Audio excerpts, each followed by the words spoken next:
갈라디아서 1장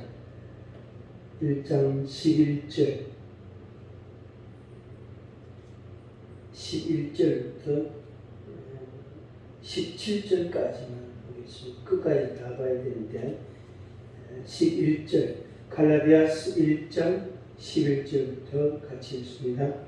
형제들아, 내가 너희에게 알게 하노니 내가 전한 복음은 사람의 뜻을 따라 된 것이 아닙니다. 이는 내가 사람에게서 받은 것도 아니요 배운 것도 아니요 오직 예수 그리스도의 계시로 말미암은 것이라. 내가 이전에 유대교에 있을 때에 행한 일을 너희가 들었거니와 하나님의 교회를 심히 박해하여 멸하고 내가 내 동족 중 여러 영갑자보다 유대교를 지나치게 믿어 내 조상의 전통에 대하여 더욱 열심히 있었으나 그러나 내 어머니의 태로부터 나를 특정하시고 그의 은혜로 나를 부르신 이가 그의 아들을 이방에 전하기 위하여 그를 내 속에 나타내시기를 기뻐하셨을 때에 내가 곧 혈육과 의논하지 아니하고 또 나보다 먼저 사도된 자들을 만나려고 예루살렘으로 가지 아니하고 아라비아로 갔다가 다시 다메섹으로 돌아가느라. 아멘. 갈라디아서 말씀을 공부하고 있는데 갈라디아서의 전체 주제는 아니지만 주제처럼 우리가 생각해야 될 그 용어가 하나 있다 그랬죠. 말미암아 또 무엇으로 인하여 또 무엇으로 통하여 말미암아라는 이 용어를 중요하게 여긴다고 했습니다. 그래서 하나님은 이쪽에 계신다면 그 반대편에는 우리 인간이 있다, 인생이 있다, 피조물이 있다 말이에요. 그래서 하나님으로 말미암아, 하나님에 의하여, 하나님으로 인하여 나에게 어떤 은혜가 주어지고 어떤 말씀이 주어지고 또 어떤 표적이 나타나게 되고 이렇게 구조가 그렇게 이제 만들어지게 됩니다. 오늘 이제 1장 11절부터 읽었는데 11절부터 1장 끝까지입니다. 24절까지인데 여기에서는 계시라는 단어가 나옵니다. 12절에 계시라는 단어. 그 다음에 또 역시 말미암아 무엇으로 인하여라는 그런 단어가 여러 차례 나오는데 그것은 이제 바울로 인하여 이렇게 되어졌다. 그래서 하나님께서 바울에게 계시하시고 그 바울이 이제 곳곳에 있는 사람들에게 전하여 주었다. 그래서 바울로 인하여 전파가 됐다. 그래서 전파라고 말할 때 전도, 십자가의 도를 전했다고 할 때에는 바울로 말미암아 오늘 우리를 믿는 사람 우리로 인하여 우리로 말미암아 전하여 줬다. 그런 말씀. 그런데 이 갈라디아서라는 이 서신, 갈라디아서라는 이 말씀 자체도 바울로 말미암아 갈라디아 사람들에게 전하여진 거다. 그런데 이 말씀, 그러니까 갈라디아서 또 바울로 인하여 전하여지는 그 말씀이 어디에서부터 나온 거냐? 출처가 어디냐? 그게 바로 계시로 된다. 계시다 하는 그런 말입니다. 그래서 한 번 더 반복해서 말씀드리면 예수 그리스도의 계시로 바울에게 말씀을 주시고 그 바울이 사람들에게 전하여 주었다. 이런 말입니다. 예, 그런 의미입니다. 그래서 이게 이제 구약이나 신약이나 동일한 부분이 바로 그 부분입니다. 구약에는 선지자 혹은 선지자 역할을 하는 자들이 있습니다. 또 사사도 있었잖아요. 그래서 구약 시대에는 어떤 특정 일을 하나님이 이제 정하시고 부르시고 그 사람에게 그 사람을 통해서 하나님의 뜻을 전하여 주었어요. 하나님의 말씀을 전하여 주고 그걸 들은 사람들이 이제 청종을 하고 순종을 하고 그런 모양입니다. 그런 구조입니다. 그런데 이제 신약 시대에는 그걸 확대해가 그 넓은 의미로 해석을 하기를 신약 시대에는 선지자가 없습니다. 선지자가 없고 그 구약 시대처럼 사무엘이나 무슨 다니엘이나 어떤 선지자라는 명칭을 직분을 받을 만한 그런 직분자를 신약에는 없단 말이에요. 그런데 선지자와 같은 의미, 역할을 하는 사람은 많습니다. 그래서 그걸 이제 넓은 의미로 모든 믿는 사람, 모든 예수 그리스도를 믿는다 하는 사람은 다 선지자다.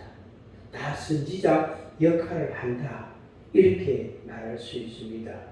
그래서 우리들이 전부 다 선지자예요. 그 목사는 목사가 말이에요. 가르치는 역할입니다. 목사가 선지자가 아니에요. 그래서 선지자의 역할이 있을 뿐이죠. 그럼 집사는 그러면 맨날 배우기만 하는 사람이냐? 아니다. 집사도 그렇게 목사나 집사나 동일한 부분이 하나님의 말씀을 알고 그걸 믿고 순종하고 그 다음에 그 말씀을 전해줘야 되는 거. 전하여야 한다는 그거는 다 동일합니다. 그게 바로 선지자 역할이다 이렇게 말할 수 있어요. 그래서 아버지는 예수님의 말씀처럼 아버지는 한 분뿐이고 선생 되기를 좋아하지 마라. 왜? 많이 맡은 자에게는 많이 어떻게 책임을 묻는단 말이에요. 적게 맡은 자는 적게 책임을 묻지만은 많이 맡은 자에게는 많은 걸 주님이 요구를 하신다. 그래서 아버지는 한 아버지고 선생 되기를 좋아하지 마라. 워낙 기뻐하지 마라. 왜? 선생된 자는 그만큼 책무가 책임이 크다는 그런 말입니다. 그런 말입니다.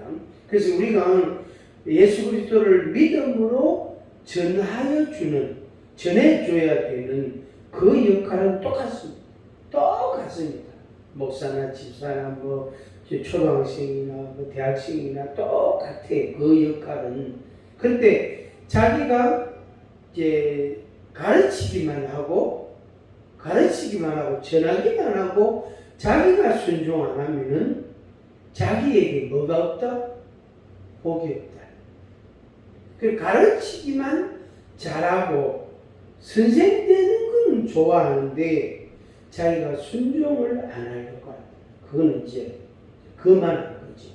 거만한 것이 되고 교만한 그런 모습이 될 수가 있습니다.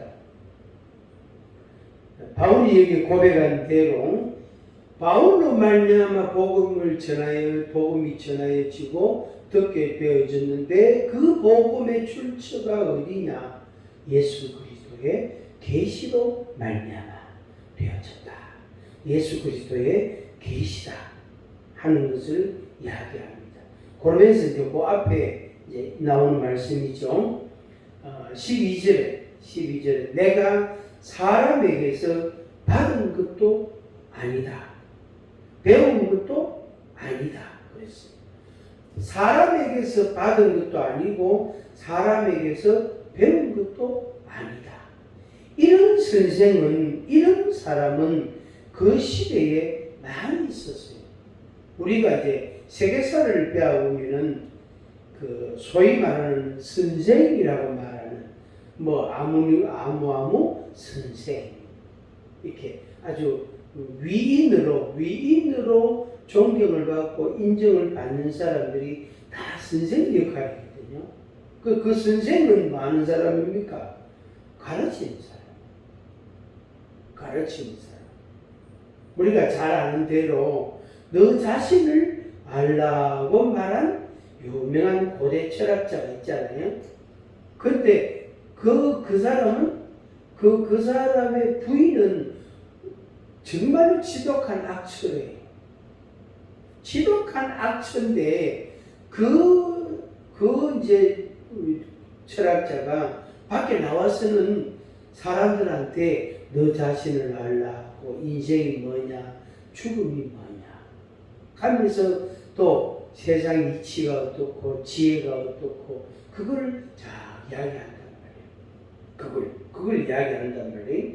근데 집에 가면 악처가 있다. 그래서 그걸 어디에서 밖에 나오가 또 풀어내는 거예요. 하여튼 그런 이야기가 이렇게 전해 내려오는데 그 사람은 선생이에요. 그러다 보면 그 사람이 너 자신을 안락했으니까 그분은 자기 자신을 너무 잘 알 것 같다. 아니, 가르치는 만큼 행하는 사람이 있다 없다? 없다. 가르치는 만큼 자기가 가르치는 그 가르친 대로 그대로 살아가는 선생이 세상에 없습니다. 한 사람도 없습니다. 그런 완전한 그 인생이 세상에 없습니다. 그래서 선생이라고 하는 선생, 그래서 배웠다. 누구한테 배웠다. 누군가가 지도를 해줬다. 그래서 사람에게서 받은 것도 아니고 배운 것도 아니다. 그 당시에 이 갈라디아서 이 당시에 바울이 활동하던 그 시대에는 그런 소위 말하는 고대 철학자 같은 그런 위인들이 많이 있었어요. 그래서 어느 날 어떤 낯선 아저씨가 한 사람이 또 나타나가 또 자기가 깨달은 걸 또 이야기를 한다. 하면은 사람들이 아이고 선생님 내일도 또 말씀해 주세요. 또 다음 주에도 다음 주 월요일 날 또 말씀해 주세요. 이렇게 이야기한다. 그러면 이제 그때 또 나오면은 또 사람들이 있다고 또 이야기해 준다. 그 시대에 그런 사람들이 많았다. 그러니까 아무나 누구든지 자기가 이렇게 뭘 한 게 깨달았으면 깨달았다고 막 사람들이 이야기하면 그걸 배우고 듣고 싶어 하는 사람들이 막 모인단 말이에요. 그게 바로 선생이고 여기에서 말하는 사람에게서 받은 것이 아니다. 사람에게서 받은 것, 그 다음에 배운 것. 아니다. 오직 예수 그리스도의 계시로 말미암은 것이다.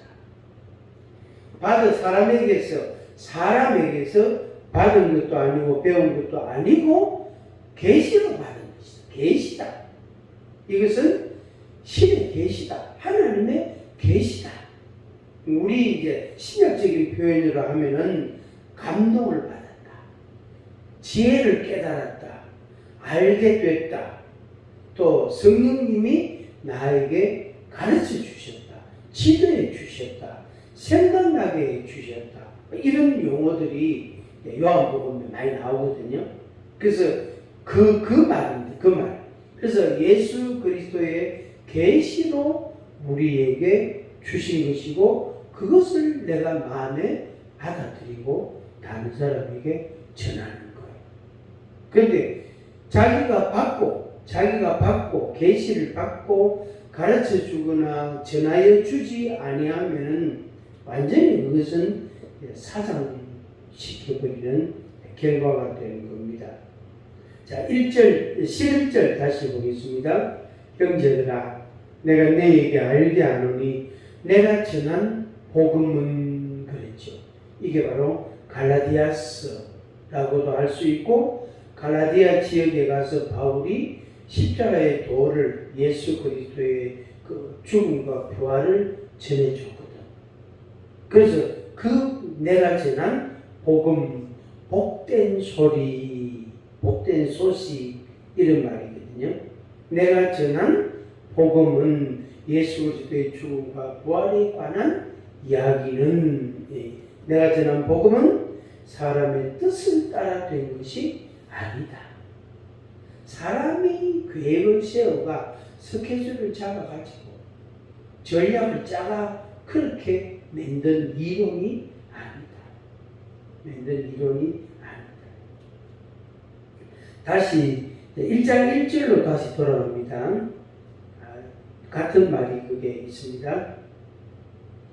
바울이 자기가 사도가 됐다는 것, 자기 사도의 그 정체성, 그거, 그 다음에 자기가 전하여 주는 복음에 대한 그 확신, 확고함, 그것에 대한 근거를 제시하고 있습니다. 1장 1절, 사람들에게서 난 것도 아니요, 사람으로 말미암은 것도 아니요, 오직 예수 그리스도와 그를 죽은 자 가운데서 살리신 하나님 아버지로 말미암아 사도된 나 바울은, 사도된 바울은 이렇게 표현했습니다. 같은 말입니다. 내가 사도라는 이 정체성은 예수 그리스도로 말미암아 되어졌다. 내가 전한 이 복음은 계시를 받은 것이다. 사람에게서 받은 게 아니고 배운 것도 아니다. 사람으로 말미암아 난 것도 아니다. 이것을 명확하게 이야기를 합니다. 네, 바울이 그걸 강조합니다. 자, 그 다음에 13절부터는 자기가 언제 계시를 받았느냐 하는 시기에 대한 설명입니다. 일종의 자기 변명, 자기 해명이라고 말할 수 있는데 갈라디아 사람들이 언제 계시 받았습니까? 이렇게 질문을 하면 바울이 이렇게 대답한단 말이에요. 어떻게 해서 이런 말씀을 계시를 받게 되고 이 말씀을 이렇게 전하게 됐느냐 하는 이야기를 쭉 하고 있습니다. 쭉 하고 있는데 시간이 또 우리 한정되어 있으니까 자세하게 말씀을 다 못 드리고 우선 유대교에 내가 유대교에 있을 때에 완전 열성파였다. 그래서 그거를 근거로 해서 하나님의 교회, 예수 그리스도의 몸된 교회를 심히 박해했다. 그래서 많은 사람들을 투옥시키는데 앞장섰고, 그리고 대표적인 사건이 사도행전 9장에 나오는 것처럼 다메섹에 있는 숨어있는 그 믿는 자들을 투옥시키려고 말하자면 감옥으로 끌고 가려고 위임장을 받아가지고 다메섹으로 들어가려고 하는데 가는 길목에서 다메섹 들어가기 전에 길에서 대낮에 주님이 특별히 그에게 임하시고 그를 꼬꾸라뜨리고 그를 다른 사람에 의해서 인도를 받게 하고 그렇게 해서 이제 눈을 뜨게 되고 그때부터 이제 바울이 다메섹에 들어가서는 핍박하러 들어왔는데 그 목적은 왔는데 거기 다메섹에 가서는 어떻게 했습니까? 예수 그리스도를 전하는 전도자로 변해버렸다. 그래서 거기에 있는 사람들이 이 바울을 죽입니다. 그런 사건이 사도행전 9장에 나옵니다. 그래서 유대교에 있을 때에 내가 그 유대교에 너무 열심히 했는데 그래서 교회를 박해했다. 그래서 조상의 전통에 대하여 더욱 열심히 있었으나 15절 그러나 내 어머니의 태로부터 엄마 복중에 있을 때 이미 나를 택정하신다. 나를 택하신다. 우리가 지식적으로 논리적으로는 모릅니다. 알 수가 없단 말이에요. 그런데 하나님께서 내가 어머니 복중에 있을 때 이미 하나님이 나를 택정하셨다. 택정. 그 다음에 그의 은혜로 나를 부르셨다. 나를 부르셨다. 이것은 이제 개인 차이가 있죠. 어떤 사람은 5살 때, 어떤 사람은 50살 때, 어떤 사람은 30살 때. 그거는 이제 개인 차이가 있습니다. 하나님의 뜻을 따라 그를 부르신 거죠. 그래서 그의 은혜로 나를 부르신 이가, 이게 택정하시고 부르시고, 택하시고 부르시고, 택하시고 부르시고, 택하시고 부르시고, 그 다음에 십자가의 그 공로, 그 십자가의 피 흘리심을 믿게 하시고, 믿음을 주시고, 우리를 어렵다 해주신 거죠. 인쳐주시고, 도장을 찍어주는 거. 너는 의인이다. 그래서 내가 무엇을 했기 때문에 그 상으로 주신 게 아니고, 일방적으로 하나님의 은혜로 너는 의인이다. 내가 너를 구원했다. 네 죄를 내가 다 용서했다.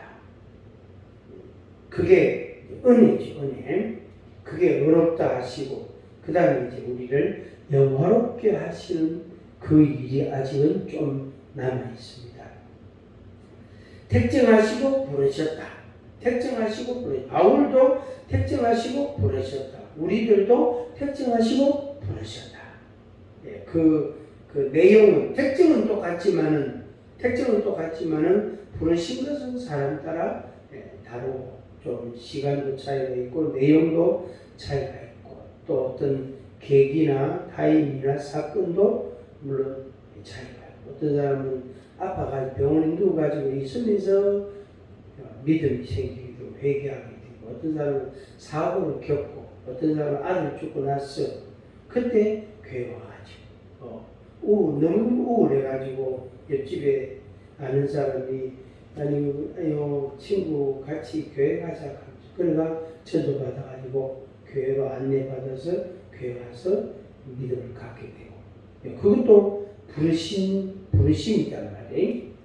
그 다음에 16절 그의 아들을 이방에 전하기 위하여 그를 내 속에 나타내시기를 기뻐하셨을 때에 있습니다. 여기까지 기뻐하셨을 때에 그의 아들을 하나님의 아들 예수 그리스도 예수를 이방에 전하기 위하여 내 속에 나타냈다. 그를 그러니까 하나님의 아들 예수님을 이방에 전하기 위해서 예수 그리스도를 바울 속에다가 어떻게 심었다. 그게 바로 사도행전 9장 아까 말씀드린 그 사건이에요. 그 사건. 그전까지는 박해자고 핍박자고 아주 못된 사람인데 많은 사람들이 이 바울에 의해서 투옥되고 죽임을 당하고 그랬단 말이에요. 아주 못된 사람인데 그 아들 예수 그리스도를 전하기 위해서 어디에 이방에 그게 유대교에 속해 있는 자기 동족이 아니고 이방 다른 나라 다른 도시 다른 민족들에게 이방에 전하기 위해서 내 속에 그 아들을 심었다. 그 아들을 만나게 하고 알게 하고 믿음을 가지게 됐다. 그런 말입니다.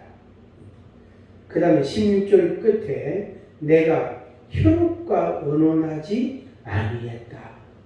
자기 형제나 친구들이나 가까운 사람들하고 인언하지 않아. 하나님이 이 바울을 부를 때에 하나님께서 누구하고 사전 조율을 하고 말이에요. 사전 조율을 하고 이제 내가 다메섹에 가서 전도자가 되어야 되겠다 하고 사전 조율을 해가 온 게 아니다.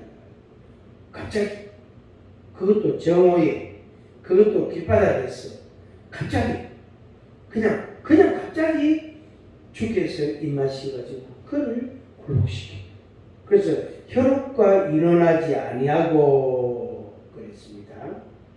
그 다음에 17절에는 자기보다 먼저 사도된 자들을 만나보려고 그러니까 자기가 다메섹 들어가기 전에 그 경험을 했단 말이에요. 정말로 놀라운 신비로운 경험을 했단 말이에요. 하고 다메섹가 전도자가 되고 그래가 자기를 죽이려고 그러니까 자기 지인들이 자기를 광주리에 담아가 담장 밖으로 이제 내놔서 도망가가지고 자기가 숨었단 말이에요. 그래서 생명을 건지게 됐는데 자 그렇게 하고 이제 예수 그리스도를 전하고 예수 그리스도를 체험하고 확신을 갖게 되고 그런 소망을 갖고 아주 사명감을 가지게 되고 이제 그러다가 예루살렘으로 올라갔어요. 예루살렘 올라가가지고 자기보다 먼저 사도된 12제자가 있잖아요. 사도들이 있잖아요. 그들을 만나려고 하니까 아무도 안 만나주는 거. 왜? 얼마 전까지만 해도 교회를 박해하고 많은 사람들을 투옥시키는데 앞장섰던 정인 역할을 했던 그것도 스데반이 순교당할 때 정인이 되었던 인물이었다는 것을 예루살렘에 있는 사도들이나 믿는 사람들이 다 알고 있는 정말 큰 사건이었거든요.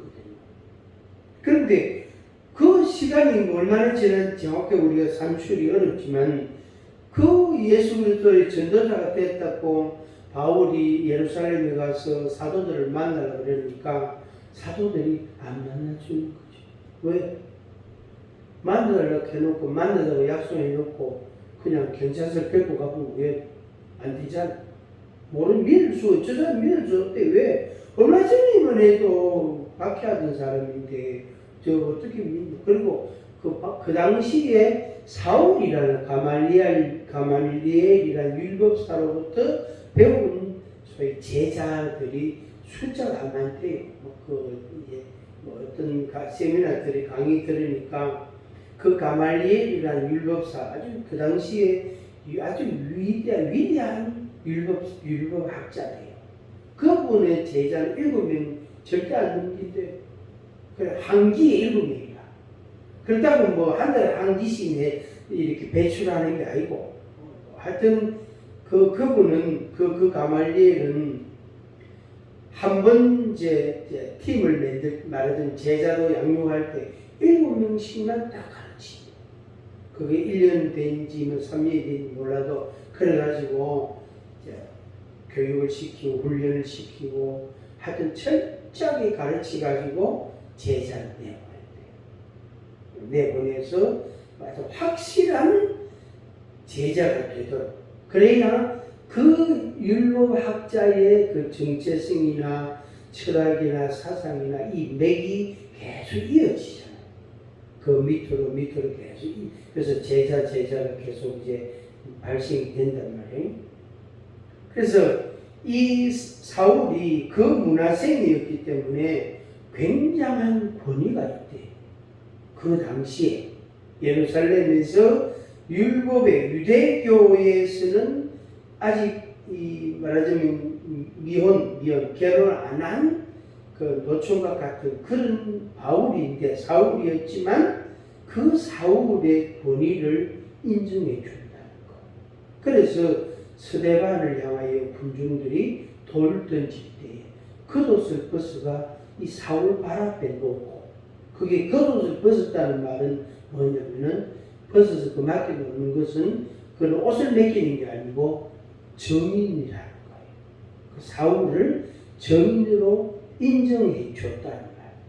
그만큼 사울의 권위가 있었다 이런 이제 이야기가 되겠습니다.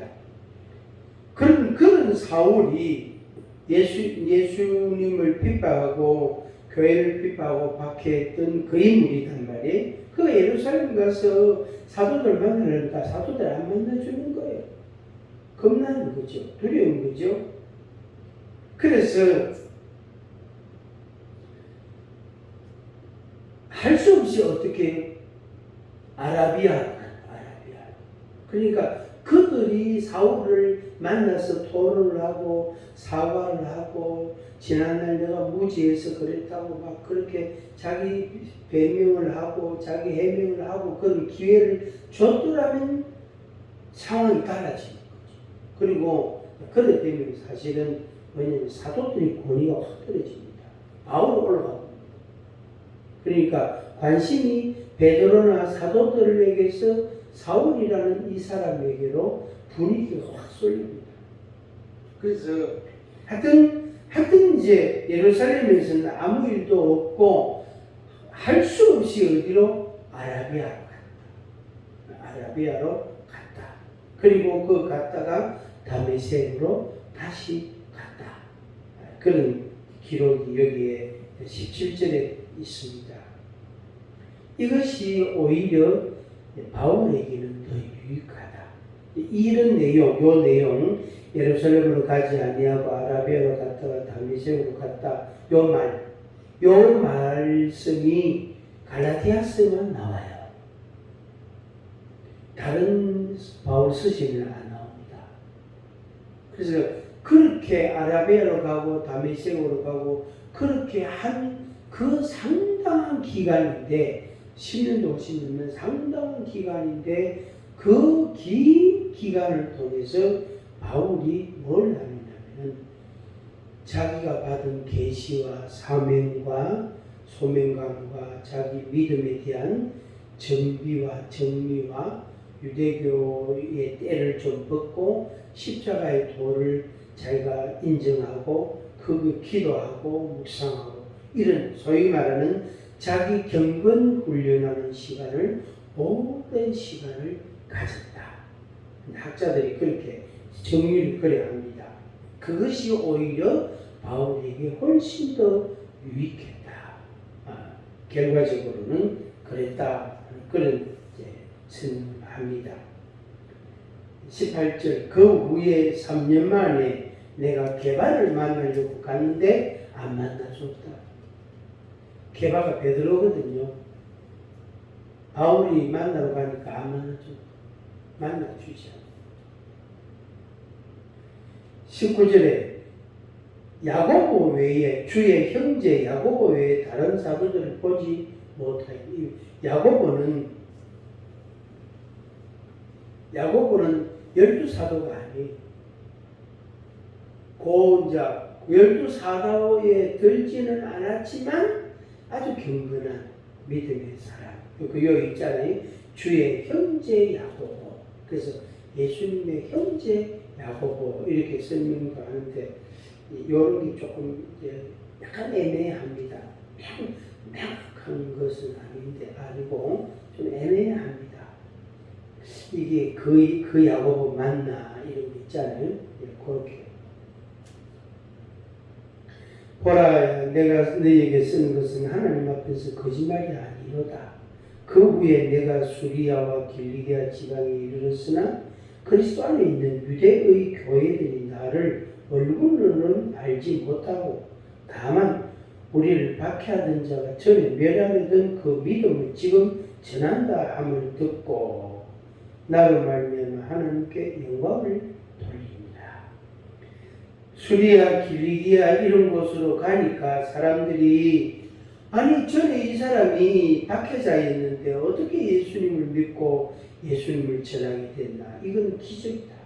이건 놀라운 하나님의 은혜요, 하나님의 기적 같은 구원의 역사다 하고 그걸 바울의 그 개조, 바울의 변화를 그 사람들이 인정하고 받아들인 거예요.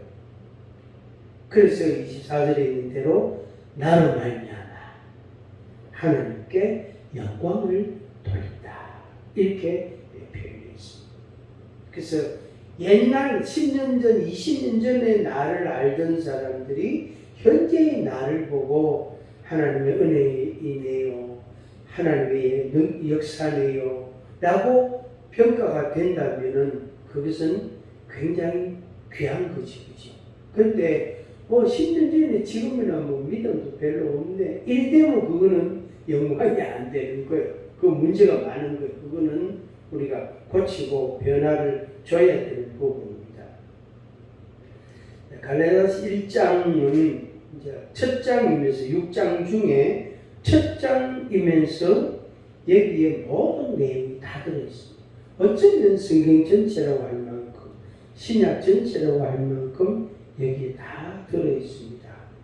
바울이 전하는 복음은 계시된 것이다. 사람에게서 들은 것도 아니고 배운 것도 아니고 사람으로 말미암아 얻은 것도 아니고 받은 것도 아니다. 예수 그리스도의 계시로 되어진 거다. 내가 받은 것은 예수 그리스도의 계시로 받았다. 그것을 전한다. 이렇게 이야기했습니다. 그래서 오늘 우리가 이제 이 부분을 우리 정체성으로 삼아야 됩니다. 뭘 믿노? 뭘 전하노? 어떻게 그걸 알고 그걸 전하노? 내가 계시받았다. 그래, 그걸 계시라는 단어를 너무 강조하면 또 사람들이 약간 부담스러워하고 조금 또 좀 이상하게 생각할 수도 있으니까 그냥 적당하게 표현하는 거예요. 내가 이거 사람을 배운 게 아니고 주님이 나한테 주신 계시의 말씀입니다. 언제 받았노? 어디서 받았노? 바울은 다메섹 가다가 받았다 그랬는데 당신은 어디서 받았노? 나는 어디서 받았다. 그래서 제가 지금 책을 하나 쓰고 있는데 책 제목이 뭔지 아십니까? 방촌이 꽁오리 방자거든요. 꽃 핀다는 그런 뜻이 촌은 촌락할 때 촌자 때 방촌에서 받은 계시 제목 그렇게 적었습니다. 그 중심이 요한계시록 1장, 2장, 3장에 나오는 그 소아시아 7교회 그 말씀하고 다른 말씀들하고 좀 보태가지고 하여튼 지금 하고 이제 제가 좀 교정을 보는데 일이 교정 볼 게 많아가지고 진도가 잘 안 나가요. 아직 3분의 1밖에 못했는데. 그리고 예수 그리스도께서 나에게 주신 말씀이다. 나에게. 그것은 그 독특함이 있습니다. 독특함이 있다. 그래서 개인마다 이 독창이 아니고 독특하다. 뭐 차별화할 건 아니지만은 다른 사람이 받은 은혜하고 내가 받은 은혜하고 다르단 말이에요. 내용도 좀 다를 수도 있고 시간도 다를 수도 있고 그 다음에 그 어떤 표현이죠. 표현 방식이나 이런 것도 좀 다를 수도 있고 그러나 예수 그리스도로부터 왔다 하는 그 출처는 똑같단 말이에요. 그런데 이제 내가 가지고 있는 지식이나 경험이나 어떤 지혜나 이런 거하고 그러니까 내가 이미 가지고 있는 어떤 그 가치죠. 그 가치하고 예수 그리스도께서 그 가치를 가치 있게 여기시고 내게 말씀하셔서 말하게 하는 거. 그거. 그런 원리다. 그러니까 말 잘하는 사람한테는 주님께서 말 잘하게 계속해서 말씀을 주시고 또 이 그 코미디처럼 행동을 너무 재미있게 하는 사람은 그거를 통해서 그 행동이라는 걸 동작을 통해서 말씀을 표현할 수 있다. 그래서 그러면 이제 연극 배우가 될 수도 있잖아요. 그래서 그 사람이 가지고 있는 독특함, 재능, 그 사람의 지혜, 명철함 그런 것들을 하나님께서 활용하시가 하나님의 말씀을 그 사람에게 넣어주시고 그걸 전하게 하시고 또 글 잘 쓰는 사람한테는 원래 글 잘 쓰는 사람은 말이 좀 어눌하거든. 말이 이래 드듬드듬 한단 말이야. 앞이 뭐 잘 안 맞단 말이에요. 근데 글 잘 쓰는 사람은 글로서 그 복음을 표현해요. 그게 이제 하나님의 독특성. 그게 바로 계시라는 거. 계시라는 거. 그래서 이 정체성, 이 가치를 우리가 다시 한번 확인하고 우리가 믿는 것도 같고 우리가 전하는 것도 똑같습니다. 그러나 도구인 사역자인 우리들 개인은 다르단 말이에요. 차이가 있다. 그리고 독특함이 있단 말이에요. 그래서 주님의 복음을 잘 전하는, 많이 전하는 그런 전도자가 되길 바랍니다. 기도하겠습니다. 아버지 하나님 감사합니다. 우리에게 주신 이 복음이 사람으로부터 온 것이 아니고 배운 것도 아니고 얻은 것도 아니고 그리고 깨달은 것도 아니고 주님이 우리에게 계시로 주신 말씀입니다. 우리에게 영감을 주시고 우리에게 지혜를 주시고 우리에게 독특한 개개인에게 그 독특함을 살려주시고 그것을 통하여 우리 주님의 복음이 전하여지는 귀중한 도구로 사용하여 주시기를 원합니다. 그리하여 정말로 주님의 이 십자가의 복음이 많이 전파되게 하시고 이방에 전파되게 하여 주옵소서. 나로 말미암아 하나님께 영광을 돌리고 나로 말미암아 하나님의 이 복음이 전파되게 하옵소서. 예수님의 이름으로 기도하옵나이다. 아멘.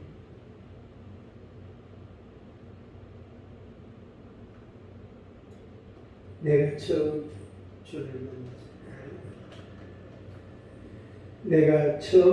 주를 만났을 때에